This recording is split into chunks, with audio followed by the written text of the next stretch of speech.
ಹಾಗೂ ಮಂಗಳೂರದ ಸಿದ್ಧಲಿಂಗ ಶಿವಾಚಾರ್ಯ ಮಹಾಸ್ವಾಮಿಗಳಲ್ಲಿ ಶರಣೆಂದು ಕಾರ್ಯಕ್ರಮದಲ್ಲಿ ಪಾಲ್ಗೊಂಡಿರುವ ಬಹುದೊಡ್ಡ ಅಧಿಕಾರಿಗಳು, ದಾನ ಧರ್ಮ ಪುಣ್ಯದ ಕಾರ್ಯಗಳನ್ನು ಮಾಡ್ತಾ ಇರುವಂಥ HD ಪಾಟೀಲ್ ಸಾಹೇಬರೇ, ಈ ಕಾರ್ಯಕ್ರಮದಲ್ಲಿ ಪಾಲ್ಗೊಂಡಿರುವ ಮಾಧ್ಯಮದ ಬಂಧುಗಳೇ, ಮಹಾಜನರೇ, ಮಾತೆಯರೇ, ನವದಂಪತಿಗಳೇ, ಬಟಪನಹಳ್ಳಿ ಗ್ರಾಮದಲ್ಲಿ ಭೀಮಾಂಬಿಕಾ ದೇವಿಯ ಜಾತ್ರೆಯನ್ನು ಮಾಡಬೇಕು ಅನ್ನುವಂಥ ವಿಚಾರ ಇಟ್ಕೊಂಡು ಜಾತ್ರೆಯನ್ನು ಮಾಡ್ತಾ ಬಂದ್ರಿ. ಆದರೆ ತೇರಿರಲಿಲ್ಲ. ತೇರನ್ನು ಮಾಡಬೇಕು ಅನ್ನುವಂಥ ವಿಚಾರವನ್ನು ಮೊಟ್ಟ ಮೊದಲಿಗೆ ಪ್ರಕಟ ಮಾಡಿರುವಂಥ ಸ್ವಾಮಿಗಳು ಯಾರಪ್ಪ ಅಂದ್ರೆ ಮಹಾದೇವ ಸ್ವಾಮಿಗಳು. ತೇರು ಮಾಡಬೇಕು ಅಂತೇಳಿ ಹೋದ ವರ್ಷ ನಾವು ಬಂದಿರುವಂಥ ಸಂದರ್ಭದಲ್ಲಿ ವಿಷಯವನ್ನು ದೈವದ ಮುಂದೆ ಪ್ರಕಟ ಮಾಡಿದಾಗ ಕೂಡಿದ ಸಭೆಯಲ್ಲಿ 12 ಲಕ್ಷ ರೂಪಾಯಿಗಳ ವಾಗ್ದಾನ ಆಯಿತು. ಒಂದು ವರ್ಷದ ಅಲ್ಪ ಕಾಲಾವಧಿಯಲ್ಲಿ 25 ಲಕ್ಷ ರೂಪಾಯಿಗಳನ್ನು ಕೂಡಿಸಿ ತೇರನ್ನು ಮಾಡ್ತಾರಂದ್ರೆ ಇದು ಭೀಮಾಂಬಿಕಾ ದೇವಿಯ ಒಂದು ಪವಾಡ ಅಂತ ಹೇಳಬೇಕು ಅಂತ ಅನ್ನಿಸ್ತಾ ಇದೆ. ಈ ಬಟಪನಹಳ್ಳಿ ಗ್ರಾಮದ ಜನರಿಗೆ ಜಾದೂ ಮಾಡುವಂಥ ಶಕ್ತಿ ಬಂದಿದೆ. ಜಾದೂಗಾರ ಜಾದೂ ಮಾಡ್ತಾ ಮಾಡ್ತಾ ಅನೇಕ ಆಟಗಳನ್ನು ತೋರಿಸ್ತಾನ. ಗಂಡು ಹುಡುಗನ ಹೆಣ್ಮಗಳನ್ನ ಮಾಡ್ತಾನ, ಹೆಣ್ಮಗಳನ್ನ ಗಂಡು ಹುಡುಗನ ಮಾಡ್ತಾನ. ಆ ರೀತಿಯಲ್ಲಿ ಬಟಪನಹಳ್ಳಿ ಗ್ರಾಮದ ಜನ ಜಾದೂ ಮಾಡಿ 25 ಲಕ್ಷ ರೂಪಾಯಿಯ ಭೀಮಾಂಬಿಕಾ ದೇವಿಯ ತೇರನ್ನು ಮಾಡಿರುವುದು ಬಹಳ ಸಂತೋಷದ ಸಂಗತಿ.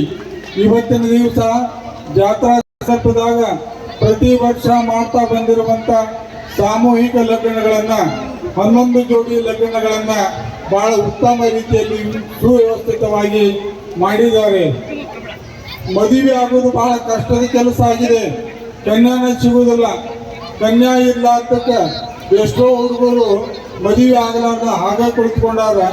ನೀವು ಮದುವೆ ಆಗುವಂಥ ಹುಡುಗರು ಏನದಿರಿ, 11 ಜನ ನೀವು ಪುಣ್ಯ ಮಾಡಿರಿ, ಭೀಮಾಂಬಿಕಾ ದೇವಿಯ ಆಶೀರ್ವಾದ ನಿಮಗಾಗಿದೆ ಅನ್ನುವಂಥ ವಿಚಾರವನ್ನು ಹೇಳ್ತಾ ಇದ್ದೇವೆ. ನಿಮ್ಮ ಮನೆಯನ್ನು ಬೆಳಗಲಿಕ್ಕೆ ಬಂದಿರುವಂಥ ಆ ಕನ್ಯಾಮಣಿಯನ್ನು ಪ್ರೀತಿಯಿಂದ ಬೆಳೆಸ್ರಿ, ಪ್ರೀತಿಯಿಂದ ಜೋಪಾನ ಮಾಡಿರಿ. ವಂಶವೃಕ್ಷ ಬೆಳೆಯುವ ಸಲುವಾಗಿ, ಮನೆತನದ ವಂಶವೃಕ್ಷ ಬೆಳೆಯುವ ಸಲುವಾಗಿ ನೀವು ಬಯಸಿದಷ್ಟು ಮಕ್ಕಳನ್ನು ಪಡೆಯಿರಿ. ಆದರೆ ಹೆಣ್ಣು ಹಡೀರಿ ಅಂತ ಆಶೀರ್ವಾದ ಮಾಡ್ತೀವಿ.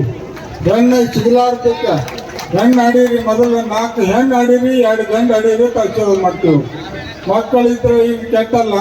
ಅದಕ್ಕೆ ಒಳ್ಳೆಯ ಮಕ್ಕಳು ನಿಮ್ಮ ಹೊಟ್ಟೆಯಲ್ಲಿ ಹುಟ್ಟಿ ನಿಮ್ಮ ಮನೆ ಬೆಳಗುವಂಥ ರೀತಿಯಲ್ಲಿ ಜಗತ್ತು ಫಕೀರೇಶ ನವದಂಪತಿಗಳಿಗೆ ಆಶೀರ್ವಾದ ಮಾಡಲಿಕ್ಕೆ ಹಾರೈಸ್ತಾ, ನಮ್ಮ HD ಪಾಟೀಲರು ತೇರು ನಿರ್ಮಾಣ ಆಗಿದೆ. ನಿಮಗೆ ಎಷ್ಟೇ ಕಾರ್ಯಕ್ರಮ ಇದ್ರು, ಎಷ್ಟೇ ತೊಂದರೆ ಇದ್ರು, ಎಂಥ ಬಿಸಿಲಿದ್ದರೂ ಸಹಿತ ನೀವು ಬಂದು ನಮಗೆ ಆಶೀರ್ವಾದ ಮಾಡಬೇಕು ಅಂತೇಳಿ ಭಿನ್ನ ಮಾಡಿದ ಕಾರಣ ಇವತ್ತಿನ ದಿವಸ ನಾವು ಬಂದಿದ್ದೇವೆ. ಅದೇ ರೀತಿಯಲ್ಲಿ ಮಹಾದೇವ ಸ್ವಾಮಿಗಳು, ತರುಣ ಸ್ವಾಮಿಗಳು, ಉತ್ಸಾಹಿಗಳು, ಕ್ರಿಯಾಶೀಲರು, ಸುಮ್ಕೊಂಡವರಲ್ಲ. ಒಂದಿಲ್ಲ ಒಂದು ಕೆಲಸ ಮಾಡೋರು, ತಮ್ಮ ಮಟ್ಟದ ಅಷ್ಟ ಮಾಡೋರಲ್ಲ, ಸಮಾಜದ ವಿವಿಧ ಮುಖವಾದಂಥ ಕೆಲಸಗಳನ್ನು ಮಾಡೋದ್ರಾಗ ಮುಂಚೂಣಿಯಲ್ಲಿರುವಂಥ ಸ್ವಾಮಿಗಳಲ್ಲಿ ಇವರು ಅಗ್ರಗಣ್ಯರು ಅಂತ ಹೇಳಕ್ಕೆ ಭಾಳ ಸಂತೋಷ ಆಗ್ತಾ ಇದೆ. ಉತ್ಸಾಹಿಗಳದಾರ, ಪ್ರೋತ್ಸಾಹ ಕೊಡ್ತಾರ, ಸಮಾಜವನ್ನು ಸಂಘಟನೆ ಮಾಡ್ತಾರ.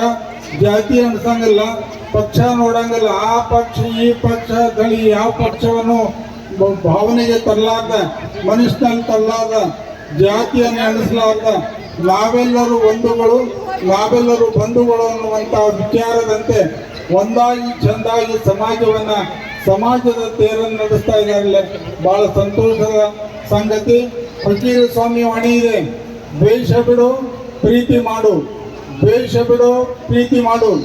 ಎಲ್ಲಿ ದ್ವೇಷ ಐತಿ ಅಲ್ಲಿ ನರಕ ಐತಿ, ಎಲ್ಲಿ ಪ್ರೀತಿ ಐತಿ ಅಲ್ಲಿ ಸ್ವರ್ಗ ಐತಿ. ನಿನಗೆ ಸ್ವರ್ಗ ಬೇಕಂದ್ರೆ ಪ್ರೀತಿಯಿಂದ ಇರುವುದನ್ನು ಕಲಿ, ನಿನಗೆ ನರಕ ಬೇಕಂದ್ರೆ ನಿನ್ನ ಮನಸ್ಸು ಬಂದಂಗೆ ಇರು ಅನ್ನುವಂಥ ವಿಚಾರವನ್ನು ಜಗದ್ಗುರು ಫಕೀರ ಸ್ವಾಮಿಗಳವರು ಜಗತ್ತಿಗೆ ಉಪದೇಶ ಮಾಡಿದರು.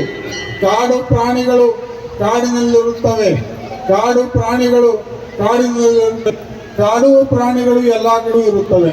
ಕಾಡು ಪ್ರಾಣಿಗಳು ಕಾಡಿನಲ್ಲಿ ಇರುತ್ತವೆ, ಕಾಡುವ ಪ್ರಾಣಿಗಳು ಎಲ್ಲ ಕಡೆಯೂ ಇರುತ್ತೆ. ಅದಕ್ಕೆ ಕಾಡುವ ಪ್ರಾಣಿಗಳಾಗಲಾರದ ಪ್ರೀತಿಯನ್ನು ಮಾಡುವಂತ ಮನುಷ್ಯರು ಆಗಬೇಕು ಅನ್ನುವಂತ ವಿಚಾರವನ್ನು ಹೇಳಿ ನಿಮಗೆಲ್ಲರಿಗೂ ತುಂಬ ಹೃದಯದ ಆಶೀರ್ವಾದವನ್ನು ಮಾಡಿ ನಮ್ಮ ಒಂದೆರಡು ಮಾತುಗಳನ್ನು ಮುಗಿಸ್ತಾ ಇದ್ದೇವೆ.